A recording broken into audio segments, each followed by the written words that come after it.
नमस्कार बच्चों, Isha classes online education में आपका एक बार फिर से स्वागत है। देखिए, आज से हम लोग ये कारक प्रकरण का टॉपिक शुरू कर रहे हैं। आज के इस वीडियो में हम लोग देखने वाले हैं कि जो कारक शब्द है, इस कारक शब्द की उत्पत्ति कैसे हुई है, कारक की परिभाषा क्या है, कारक कितने प्रकार के होते हैं, विभक्तियां कितने प्रकार की होती हैं और विभक्तियां कितनी होती हैं। इन सभी सवालों के जवाब जो है आज आपको इस वीडियो में मिलने वाले हैं। इससे पहले मैंने आप लोगों को ये बताया था कि हम लोग धातु रूप और शब्द रूपों को अच्छे से याद कर लें और उसके वीडियो भी YouTube पे जो चैनल है उस पर अपलोड कर दिए गए हैं। अगर आप लोगों ने वो वीडियो नहीं देखे हैं तो एक बार प्ले लिस्ट में जाकर वो वीडियो जरूर देख लीजिए। तो चलिए देखते हैं आज हम लोग कारक के बारे में।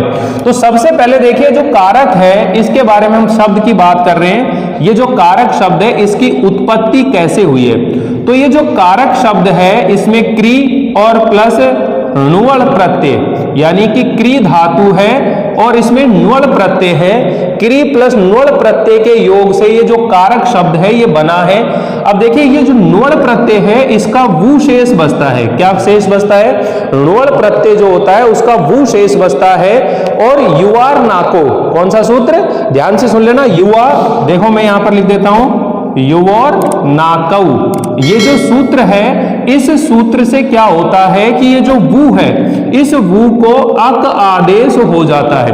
यानी कि वोर नाकऊ जो सूत्र है कि यह जो और वह होता है उसको अक आदेश हो जाता है। तो यहां पर वु को जो है अक आदेश हो जाता है और वापस से जब हम क्री धातु यहां पर लाते हैं तो री होता है, री को आर आदेश हो जाता है और ये जो शब्द बन जाता है ये क्या बन जाता है? कारक। क्या बन जाता है?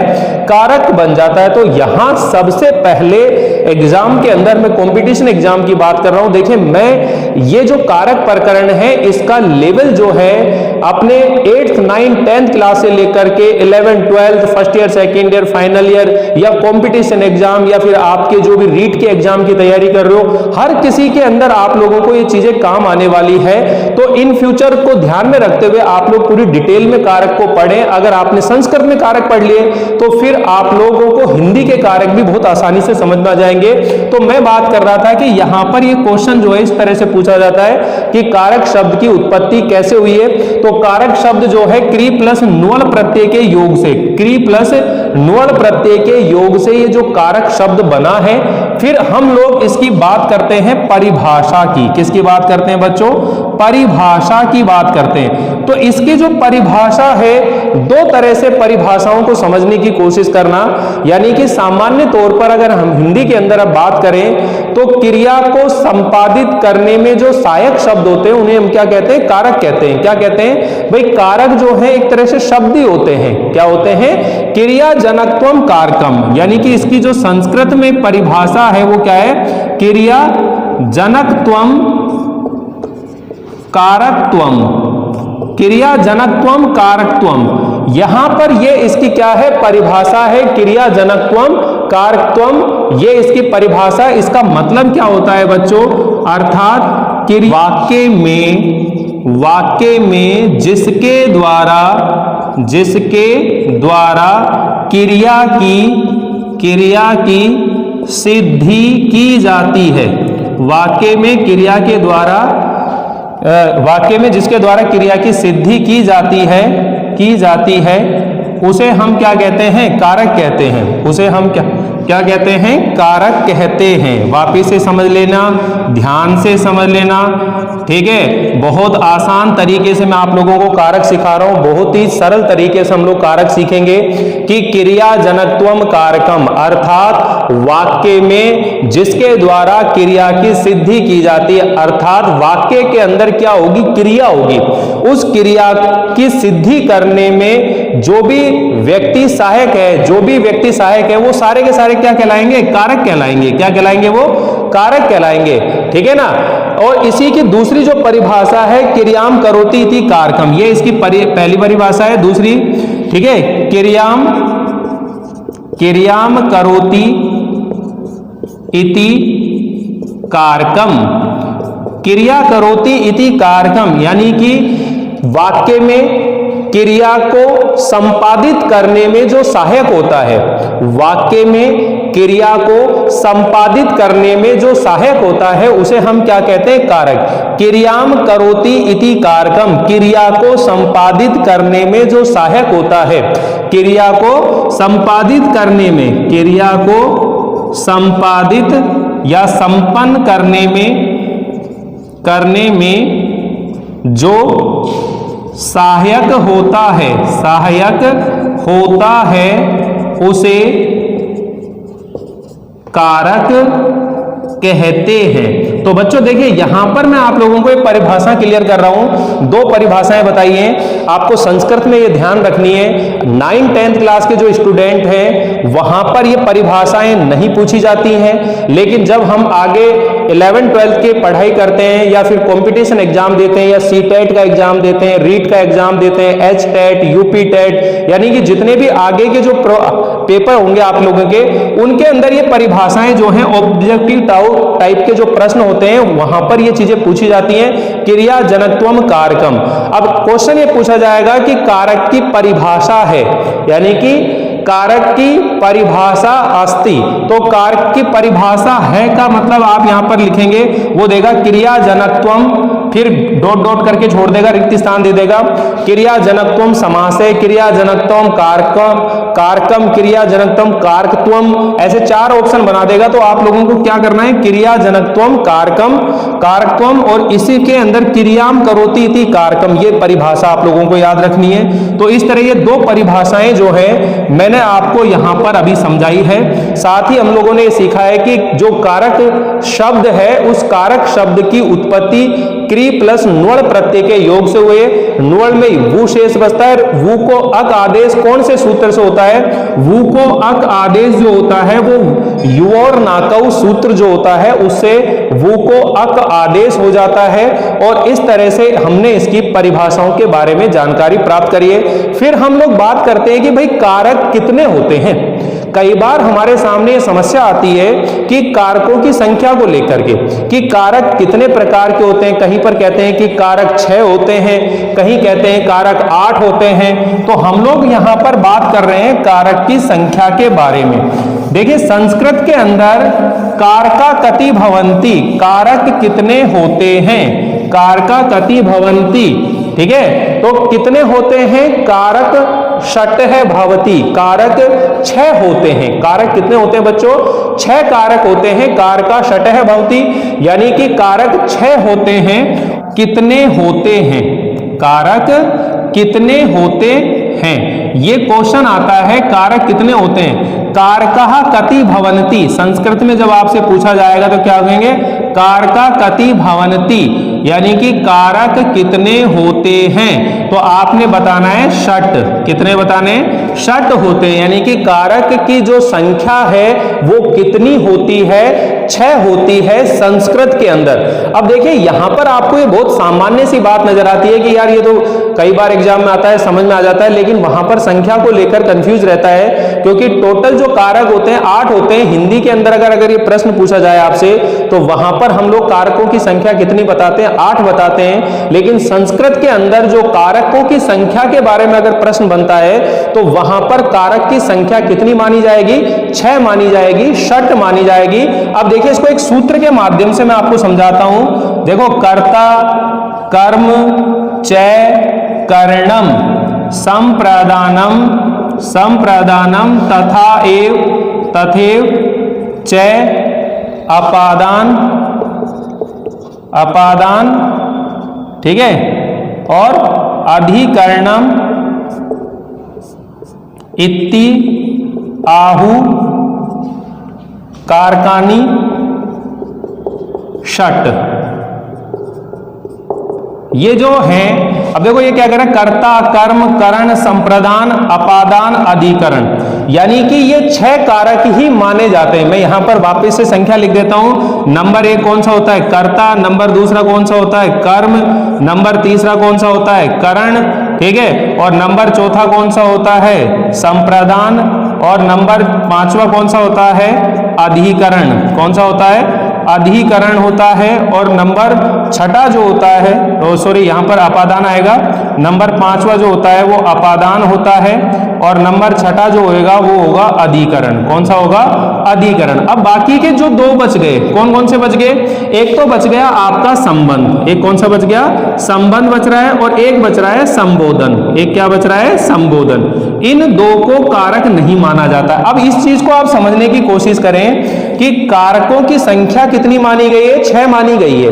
कितनी मानी गई है? 6। कर्ता, कर्म, करण, संप्रदान, अपादान, अधिकरण। यानी कि कर्ता, कर्म च करणम संप्रदानम तथा एव च अपादान अधिकरणम इति आहु कारकानि षट। यानी कि कर्ता, कर्म, करण, संप्रदान तथा एव वैसे ही अपादान अधिकरण इति मतलब ये आहु मतलब कहते हैं कारकानि षट। इन 6 को ही कारक कहते हैं। संबंध और संबोधन को कारक नहीं माना जाता है। इसका रीजन क्या है? रीजन समझने की कोशिश करो बच्चों कि वाक्य के अंदर क्रिया जो होती है, वाक्य के अंदर जो क्रिया होती है उस क्रिया के साथ सीधा संबंध होता है, प्रत्यक्ष संबंध होता है जिन शब्दों का, वो तो कारक कहलाते हैं।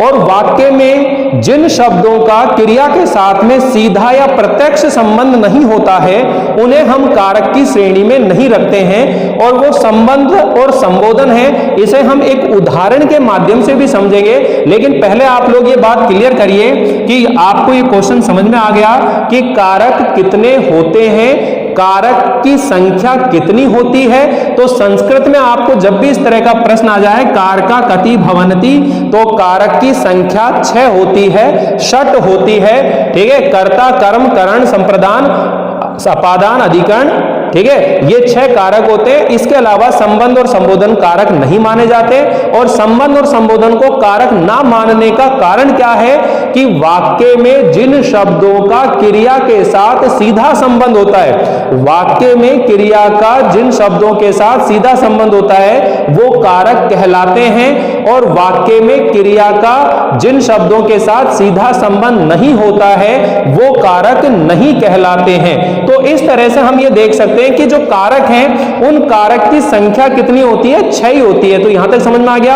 अभी मैं आप लोगों को एक उदाहरण के माध्यम से ये चीजें क्लियर करता हूं कि कैसे संबंध और संबोधन के अंदर जो शब्द होते हैं उनका क्रिया के साथ में सीधा संबंध नहीं होता है।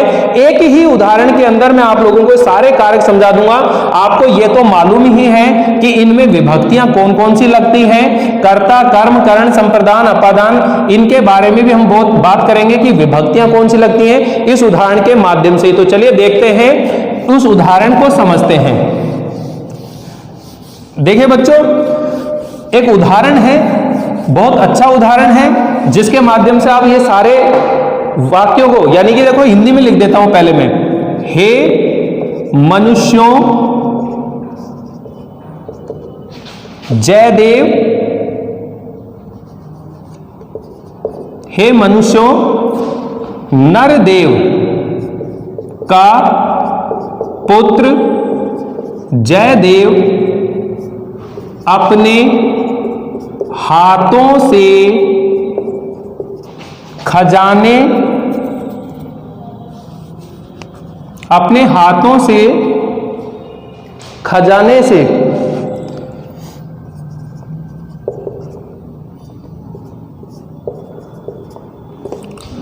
निर्धनों को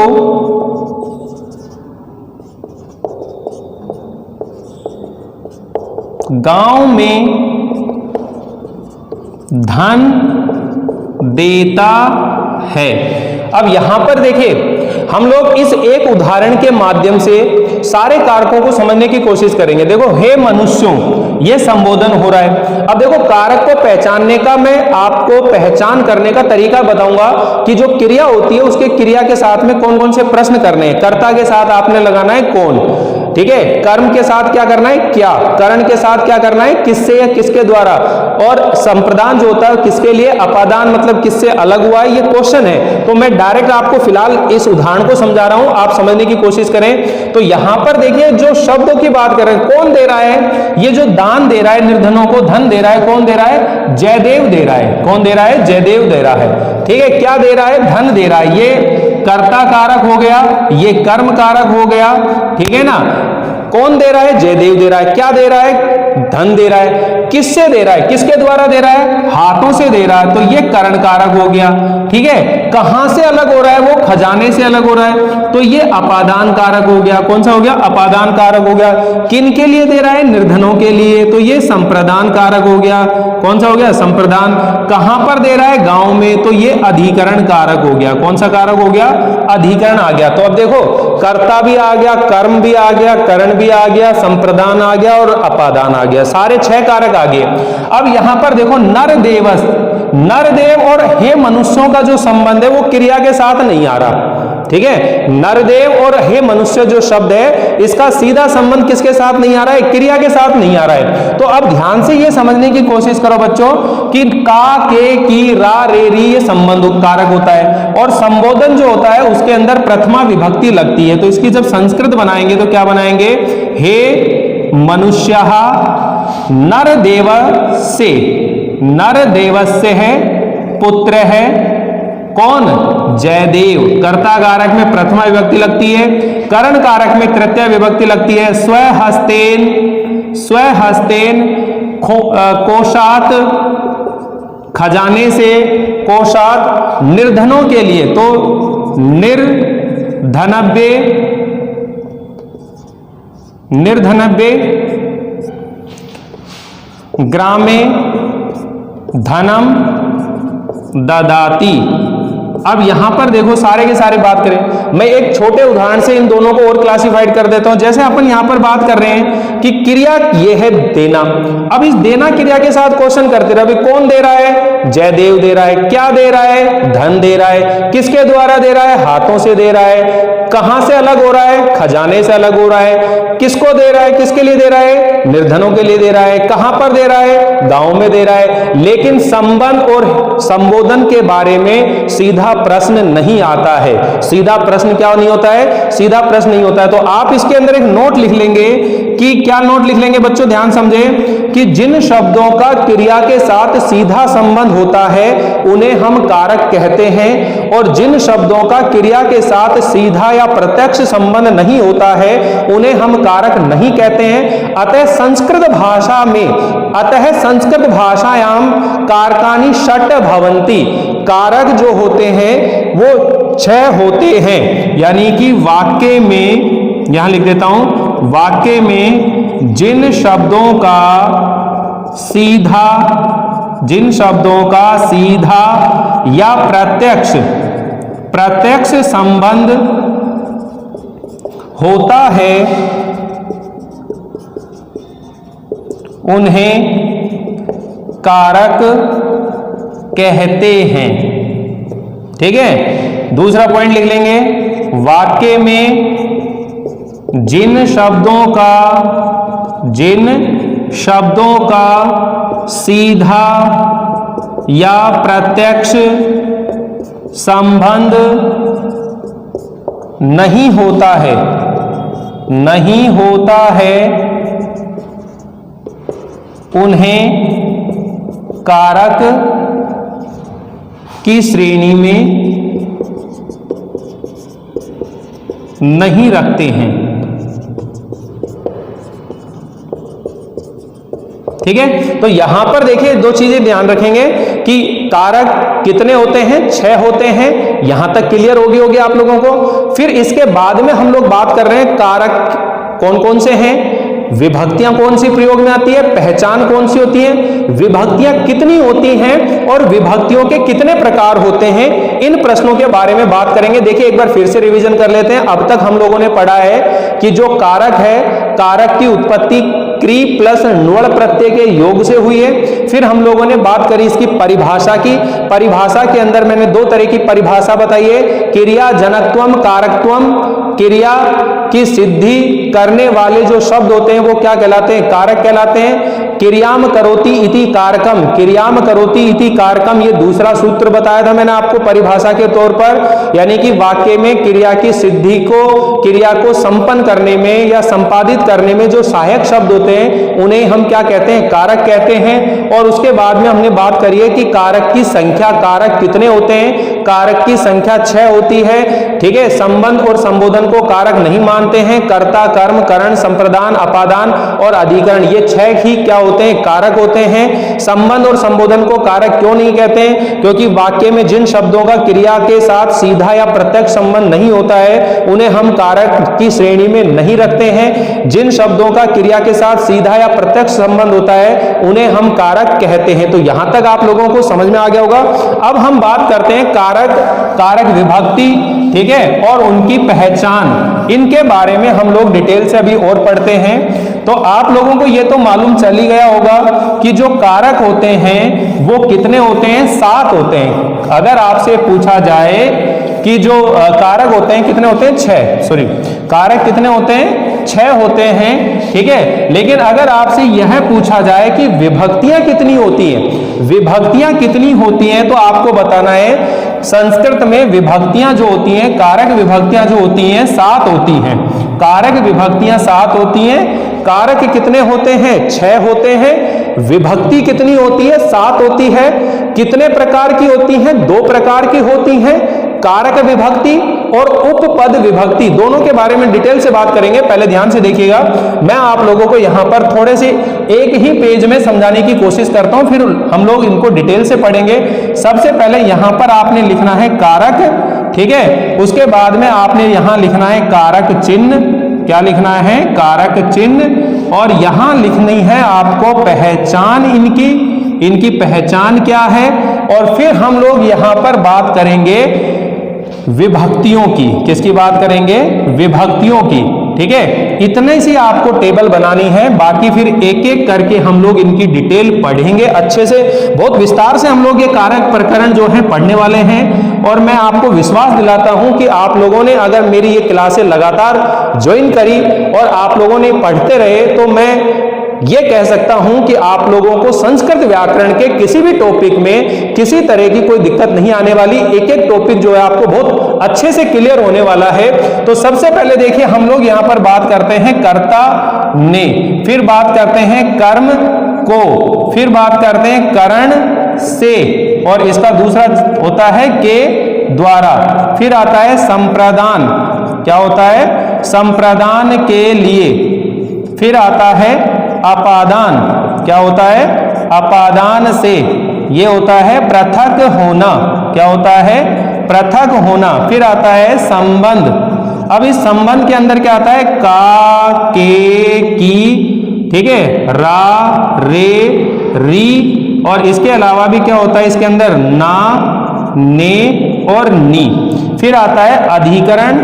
अधिकरण जो होता है इसके अंदर होता है में, पे और पर, में, पे, पर। और फिर होता है संबोधन। क्या होता है? संबोधन होता है। संबोधन के अंदर हे, ओ, ठीक है, अरे, भो, संस्कृत में भो भी बोलते हैं संबोधन को। तो इस तरह से ये इसके कारक चिन्ह होते हैं। अब यहां पर देखिए विभक्तियों की बात हो रही है। विभक्तियां अपन लगाएंगे बच्चों, यहां पर तो लगती है प्रथमा विभक्ति। कौन सी लगेगी? कर्ता कारक में प्रथमा विभक्ति। कर्म कारक के अंदर क्या लगते हैं? द्वितीया विभक्ति। करण कारक के अंदर हम बात करेंगे तृतीया विभक्ति। संप्रदान कारक के अंदर क्या रखेंगे? चतुर्थी विभक्ति। अपादान के अंदर कौन सी रहती है? पंचमी विभक्ति। संबंध के अंदर कौन सी रहेगी? षष्ठी विभक्ति। अधिकरण के अंदर कौन सी होगी? सप्तमी विभक्ति। और संबोधन के अंदर वापस से कौन सी आ जाती है? प्रथमा विभक्ति। तो इस आधार पर हम लोग ये कह रहे थे कि जो विभक्तियों की संख्या होती है वो कितनी होती है? 7 होती है। विभक्तियों की संख्या कितनी होती है बच्चों? 7 होती है। और ये जो संबोधन है, संबोधन जो है इसमें प्रथमा विभक्ति का प्रयोग होता है। तो कुल मिलाकर के जो विभक्तियां हैं वो कितनी होती हैं? 7 विभक्तियां होती हैं। और एक जो होता है वो संबोधन होता है। तो एक बार हम लोग इसको इस तरह से याद कर लेंगे। कर्ता ने कर्म को करण से, संप्रदान से, अपादान के लिए, ठीक है, संप्रदान के लिए अपादान से, संबंध काके की, अधिकरण में, पेपर, संबोधन हे, ओ, अरे, इस तरह। अब देखिए पहचान क्या करनी है? कर्ता कारक को पहचान के लिए आपको ये पहचान जो होगी आपको क्रिया के साथ प्रश्न करना है। किसके साथ करना है? क्रिया से प्रश्न करना है। ये इसकी पहचान है। ठीक है, क्रिया से प्रश्न करना है। कौन? जैसे मान लीजिए मैं कह रहा हूं बालक पढ़ता है, क्या है, बालक पढ़ता है, ये है। जैसे अब बालक पढ़ता है, कौन पढ़ता है, कौन पढ़ता है, बालक पढ़ता है। तो ये बालक कौन है, कर्ता कारक है। कौन सा कारक है ये, कर्ता कारक है। तो कर्ता कारक में कौन सी विभक्ति लगती है, कर्ता कारक में प्रथमा विभक्ति का प्रयोग किया जाता है। कर्ता कारक में प्रथमा विभक्ति का प्रयोग किया जाता है। बालक शब्द की प्रथमा विभक्ति क्या होगी, बालक है। अब हम बात करें क्रिया, क्रिया कैसे लगेगी, तो मैंने आप लोगों को एक सर्वनाम शब्द तालिका पढ़ाई हुई है। क्या पढ़ाई हुई है बच्चों, सर्वनाम शब्द तालिका। सर्वनाम शब्द तालिका के अंदर मैंने आपको बताया था कि कर्ता जिस पुरुष और जिस वचन का होता है, कर्ता जिस पुरुष और जिस वचन का होता है, क्रिया भी उसी पुरुष और उसी वचन की लगती है। कर्ता जिस पुरुष और जिस वचन का होता है, क्रिया भी उसी पुरुष और उसी वचन की प्रयुक्त होती है। तो यहां पर कोई भी व्यक्ति या वस्तु का नाम है या कोई भी ये जो जातिवाचक संज्ञा शब्द हैं, ठीक है, यहां पर इनको हम लोग कहां रखते हैं, प्रथमा विभक्ति के अंदर, यानी कि प्रथम पुरुष के अंदर रखते हैं। तो पठती, बालकः पठती, क्या बनेगा इसका, बालकः पठती। इस तरह से हम लोग यहां पर देखिए, सबसे पहले हम लोग अभी देखिए संस्कृत बनाना बहुत अच्छे से सीखेंगे। फिलहाल हम लोग केवल कारक की पहचान बना रहे हैं, फिर इनको और अच्छे से सीखेंगे, ठीक है। सबसे पहले कारक की पहचान कौन, फिर हम बोलेंगे क्या, ठीक है, क्या या फिर किसको, क्या या किसको। तो ये दो प्रश्न दिमाग में रखने हैं। जब कर्म सजीव होगा, ये ध्यान रख लेना बच्चों, जब कर्म सजीव होगा तो वहां पर कारक चिन्ह को दिखाई देता है, लेकिन जब कर्म निर्जीव होता है तो वहां पर कारक चिन्ह को नहीं दिखाई देगा। और जब निर्जीव कर्म होगा तो किससे निकल कर आता है, क्या से। और जो सजीव कर्म होता है वो कौन से क्वेश्चन से निकल कर आएगा, किसको प्रश्न करने से ये सजीव कर्म निकलता है। जैसे मान लीजिए मैं कह रहा हूं बालक पुस्तक पढ़ता है, बालक पुस्तक पढ़ता है, कौन पढ़ता है, बालक पढ़ता है। क्या पढ़ता है, पुस्तक पढ़ता है। तो क्या का जो उत्तर निकल कर आता है वो क्या होगा, कर्म होगा।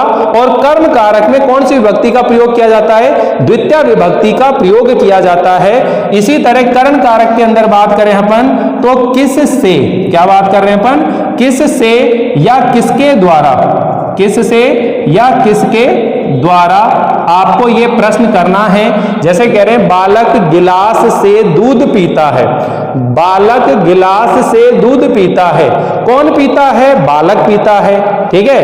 क्या पीना चाह रहा है, दूध पीना चाह रहा है, तो दूध कर्म हो गया। किसके द्वारा पी रहा है, किस साधन से पी रहा है, वो गिलास से पी रहा है, चस्के है, चस्केन, ठीक है ना, गिलास से दूध पी रहा है। तो गिलास जो शब्द है उसके अंदर कौन सा कारक है, करण कारक है। और जो करण कारक होता है उसमें कौन सी विभक्ति का प्रयोग किया जाता है बच्चों, तृतीय विभक्ति का प्रयोग किया जाता है, संप्रदान। किसके लिए, आपने प्रश्न क्या करना है, ये किसके लिए, यानी कि कर्ता जिसके लिए क्रिया करता है उसे हम क्या कहते हैं, संप्रदान कारक कहते हैं। अपादान मतलब जिससे अलग होते हैं। तो आपने क्वेश्चन क्या करना है, किससे पृथक हुआ है, पृथक हुआ, यानी कि किससे वो अलग हुआ है, ये प्रश्न करना है। इसके अंदर कोई प्रश्न नहीं है, क्योंकि जिन शब्दों का क्रिया के साथ सीधा संबंध नहीं होता है वहां पर उसे कारक नहीं मानते हैं। यही संबंध और संबोधन को कारक नहीं रखेंगे। अधिकरण के अंदर आपने क्वेश्चन करना है कहां, ठीक है, कहां। जैसे बालक विद्यालय में पढ़ते हैं, कहां पढ़ रहे हैं, विद्यालय में। वानर वृक्ष पर बैठा है, कहां पर बैठा है, वो वृक्ष पर बैठा है। तो देखिए जहां पर में, पे, पर ये शब्द आते हैं तो अधिकरण कारक होता है, और संबोधन जो होती है उसमें प्रथमा विभक्ति का प्रयोग किया जाता है। इस वजह से यहां पर भी इन दो की पहचान नहीं है। और यही कारण है कि ये जो छह हैं, इन छह को क्या माना जाता है, कारक माना जाता है। और जो संबंध और संबोधन है उन दोनों को कारक की श्रेणी में नहीं रखा जाता है, ठीक है। तो यहां पर हम लोग ये सीख चुके हैं कि कारक की पहचान क्या है, कौन, कर्ता कारक, क्या, कर्म कारक, किससे, करण कारक, किसके लिए, ठीक है, किसके लिए? तो संप्रदान कारक। किससे अलग हुआ है? अपादान कारक। दो संज्ञा शब्दों के बीच में संबंध बताते हैं तो वो संबंध कारक होता है। और कहां पर क्रिया संपादित हो रही है तो वो अधिकरण कारक होता है। और किसी को पुकार कर बुलाकर अपनी ओर आकर्षित करते हैं तो वो कहलाता है संबोधन कहलाता है। वो क्या कहलाता है? संबोधन कहलाता है। तो इस तरह से हम लोग यहां पर ये सीख रहे हैं कि कारक क्या है, कितने हैं, कितनी विभक्तियां हैं, पहचान कितनी है, ये चीजें हम सीख रहे हैं। अब आगे की मैं आपको ये बताने वाला हूं कि विभक्तियां कितने प्रकार की होती हैं और विभक्ति कितनी होती हैं। तो एक बार आप लोग इसका स्क्रीनशॉट ले लीजिए और अपने रजिस्टर में आप लोग इन चीजों को नोट कर लेंगे। ध्यान दीजिए बच्चों।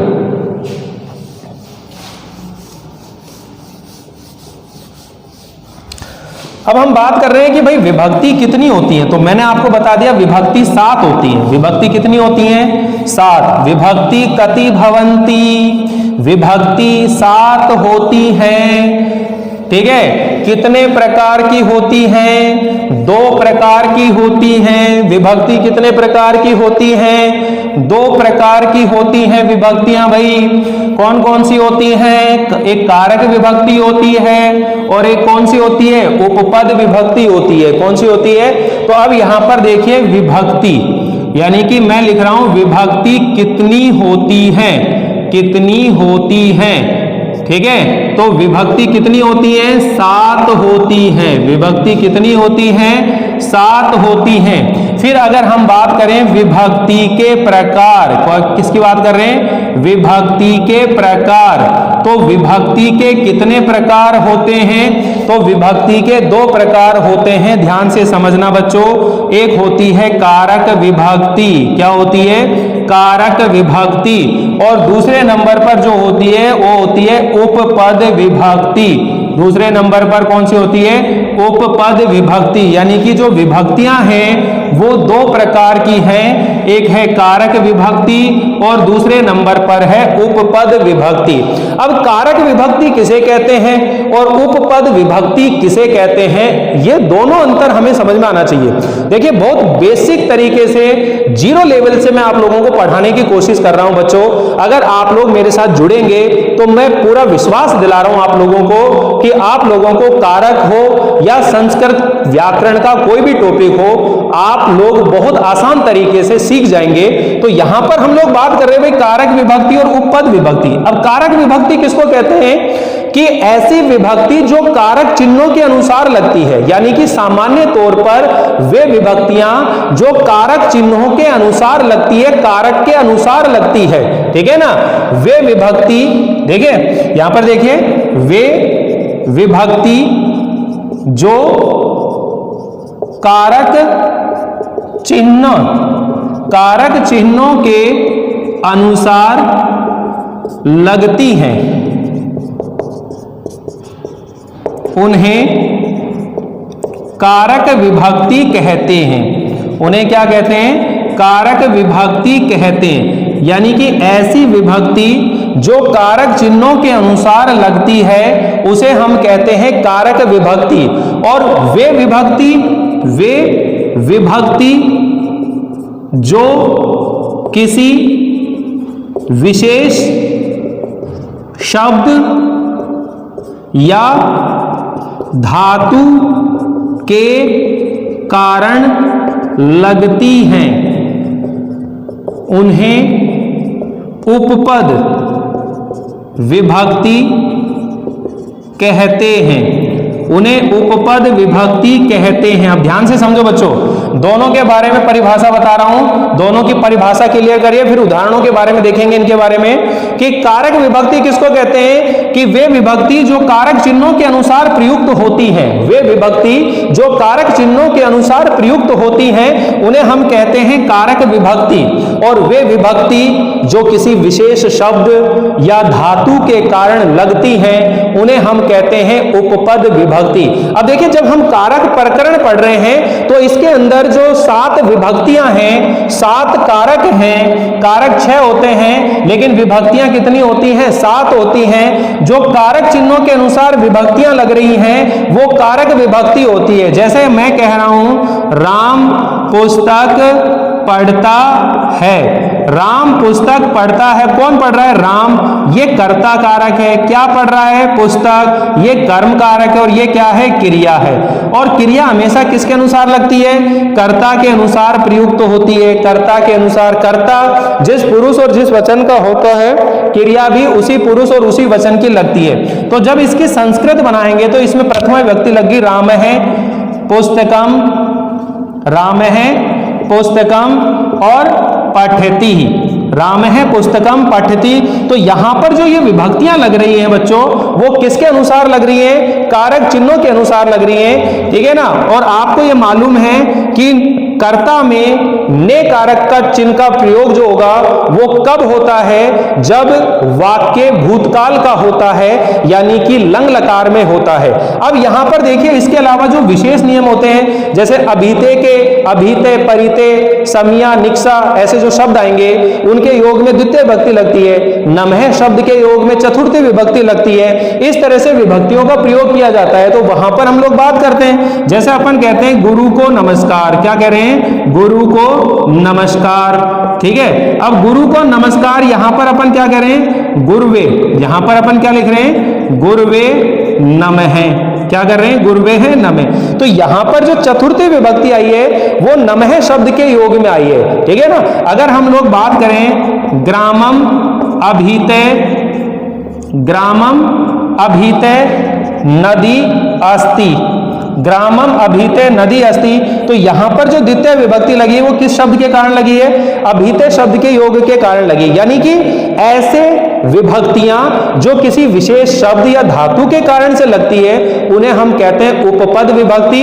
और वे विभक्तियां जो कारक चिन्हों के अनुसार प्रयुक्त होती हैं उन्हें हम क्या कहते हैं? कारक विभक्ति कहते हैं। तो उम्मीद है आप लोगों को चीजें समझ में आ रही है बच्चों।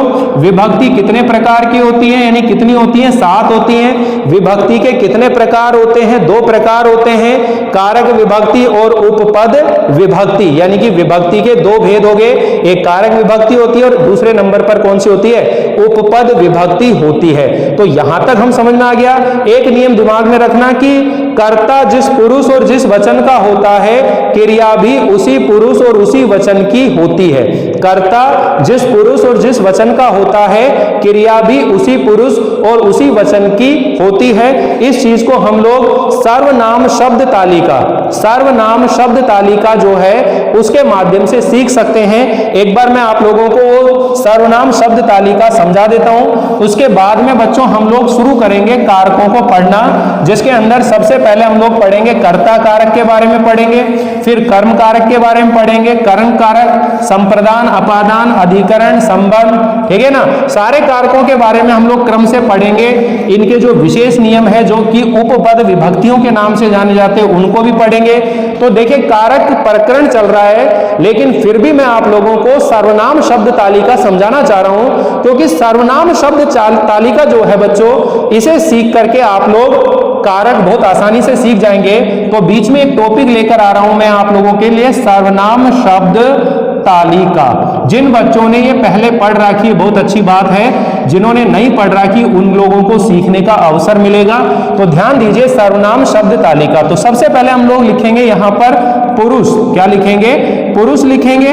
फिर यहां पर लिखेंगे एक वचन, ठीक है। और फिर इसके बाद में हम लोग लिखेंगे बच्चों द्विवचन। और तीसरे नंबर पर जो होता है वो होता है बहुवचन। यानी कि संस्कृत भाषा के अंदर अगर हम लोग बात करें वचन कितने होते हैं, तो संस्कृत भाषा में वचन जो होते हैं वो 3 वचन होते हैं। एक के लिए एक वचन, 2 संख्या है तो द्विवचन, और 2 से ज्यादा जो होती है उसके लिए बहुवचन का प्रयोग किया जाता है। तो सबसे पहले देखिए प्रथम पुरुष, किसकी बात हो रही है? प्रथम पुरुष की बात हो रही है। प्रथम पुरुष के अंदर एक तो आपको याद करना है तत्का रूप, जिसको अपन बोलते हैं वह है तत्का रूप। अब ये मैंने इससे पहले वाले वीडियो में आपको समझाया है, सर्वनाम शब्दों के बारे में बात करी थी। एक ही शब्द रूप से 5-5 शब्द रूप हम लोग याद कर सकते हैं। वो ट्रिक मैंने आपको पिछले वीडियो में बताई है। अगर वो वीडियो भी नहीं देख रखे आप लोगों ने तो एक बार जरूर देख लीजिए आप लोग। तो यहां पर देखिए बच्चों, यहां पर जब ये तत्का रूप तीनों लिंगों में चलेगा तो अपन देखो से तौ ते, से तौ ते स्त्रीलिंग में चलता है सा ते और ताहा, सा ते ता, फिर आता है तत ते तानी, तत ते तानी। तो इन सभी शब्दों का अर्थ जो होता है बच्चों वो क्या होता है, वह है, ठीक है। और इन सभी का क्या होता है, वे दोनों, क्या होता है, वे दोनों। और इन सभी का क्या होता है, वे सब, क्या होता है, वे सब होता है। इन सभी शब्दों का मतलब क्या होता है, वे सब। अब ये जो आता है स जो होता है ये पुल्लिंग के लिए होता है, सा जो होता है ये स्त्रीलिंग के लिए होता है, और तत् जो होता है ये नपुंसक लिंग के लिए होता है। इस तरह चलता है। एक जो आपने इसमें याद करना है, तत् का रूप तो हो गया, एक आपने याद करना है भवत। भवत का मतलब होता है आप, ये जो शब्द होता है ये सदैव प्रथम पुरुष के अंदर ही माना जाएगा। इसको जब पुल्लिंग में बनाएंगे, भवान भवन्तौ भवन्तः, भवान भवन्तौ भवन्तः, तो यहां पर हम बात करेंगे तो इसका मतलब क्या हो गया, आप, इसका मतलब हो गया आप दोनों, इसका मतलब क्या हो गया, आप दोनों, और इसका मतलब हो गया आप सब, क्या हो गया, आप सब। अगर इसी चीज को हम लोग स्त्रीलिंग में करेंगे तो ये तो पुल्लिंग में, स्त्रीलिंग में करेंगे तो नदी के अनुसार रूप चला लेंगे और ये भवती बना देंगे। भवत को क्या बना देंगे, भवती। तो इधर बनेगा भवती, इधर बन जाएगा भवत्यौ, और इधर बन जाएगा भवत्य। इधर क्या बन जाएगा, भवत्य है, क्या बन जाएगा, भवत्य। इसके अलावा क्या ध्यान रखना बच्चों, किसी भी व्यक्ति या वस्तु का नाम, किसी भी व्यक्ति या फिर वस्तु का नाम, किसी भी व्यक्ति या वस्तु का जो नाम आएगा, जैसे मान लीजिए यहां पर अपन बात कर रहे हैं पूजा नाम है, तो जैसे पूजा, ठीक है, पूजे, पूजा के बाद में क्या होगा, पूजे, और इधर होगा पूजहा, पूजहा, पूजे, पूजा। तो यानी किसी का नाम आ जाए, जैसे इसके अलावा अपन यूं लिखते हैं राम है, राम भी एक नाम है। अगर इसको द्विवचन में लिखेंगे तो राम है, रामौ। अगर बहुवचन में करेंगे तो क्या करेंगे, रामहा, क्या करेंगे, रामहा। तो ध्यान से समझिएगा, यहीं से संस्कृत बनेगी हमारी, यहीं से संस्कृत बनेगी। क्योंकि जब लकार होते हैं, 5 लकार होते हैं, लट लकार, लंग लकार, लिट लकार, लोट लकार, विधिलिंग लकार, 5 लकार होते हैं। और पांचों लकारों के अंदर प्रथम पुरुष, मध्यम पुरुष और उत्तम पुरुष होता है, एक वचन, द्विवचन, बहुवचन। ध्यान से समझ लेना बच्चों, किस तरह से हम लोग संस्कृत बनाना शुरू कर रहे हैं। यहां पर बात आ रही है मध्यम पुरुष, किसकी बात आ रही है, मध्यम पुरुष के अंदर जो रूप याद करना है आपको, करना है युष्मत्, जिसका मतलब है त्वम, ठीक है ना। तो यहां पर अपन बोलते हैं त्वम, इधर बोलेंगे युवाम, और इधर बोलेंगे त्वम युवाम यूयम, ठीक है। इसका मतलब क्या होगा, इसका मतलब होता है तुम, इसका मतलब होता है तुम दोनों, इसका मतलब क्या हो जाएगा, तुम दोनों, और इसका मतलब होगा बच्चों तुम सब, इसका मतलब क्या होगा, तुम सब होगा। अब यहां पर जो तीसरे नंबर का बचा हुआ है, जिसको हम बोलते हैं उत्तम पुरुष, क्या बोलते हैं, उत्तम पुरुष बोलते हैं, जिसमें आपको याद करना है अस्मद का रूप, जिसका अर्थ क्या होता है मैं, जिसको अपन बोलते हैं अहम, इधर बोलेंगे आवाम, और इधर बोलेंगे अहम आवाम वयम। यानी कि इसका मतलब क्या होगा, मैं, और इसका मतलब क्या होगा, हम दोनों, और इसका मतलब क्या होगा बच्चों, हम सब। इसका मतलब क्या होगा, हम सब। तो इस तरह से ये है सर्वनाम शब्द तालिका। ये क्या है बच्चों, सर्वनाम शब्द तालिका। तो इसके अंदर जब हम कारक पढ़ रहे हैं तो ये कारक में कहां काम आने वाली है कि कर्ता जिस पुरुष और जिस वचन का होता है, कर्ता जिस पुरुष और जिस वचन का होता है, क्रिया भी उसी पुरुष और उसी वचन की लगती है। यानी कि अगर अपन कहेंगे वह पढ़ता है तो अपन बोलेंगे सह पठती, लेकिन अपन कहें वे दोनों पढ़ते हैं तो क्या लिखेंगे, तौ पठते हैं, और वे सब पढ़ते हैं तो ते पठंती, पठते, ठीक है ना, पठती पठत, पढ़ती पढ़ते हैं पठंती, इधर आएगा पठसी पठते हैं पठत, पठामी पठावे पठाम। यानी कि तीनों जो वचन हैं, 3 पुरुष हैं, उनके अंदर ये बांट लेना, कर्ता जिस पुरुष और जिस वचन का होगा, क्रिया उसी पुरुष और उसी वचन की लगती है। तो ये सर्वनाम शब्द तालिका है। कारकों की शुरुआत हम लोगों ने करी है। अब अगले वीडियो के अंदर हम लोग कर्ता कारक, कर्म कारक के बारे में पढ़ेंगे। वीडियो आप लोगों को कैसा लगा जरूर बताइएगा, शेयर कीजिएगा और चैनल को सब्सक्राइब जरूर कर दीजिएगा। Thank you.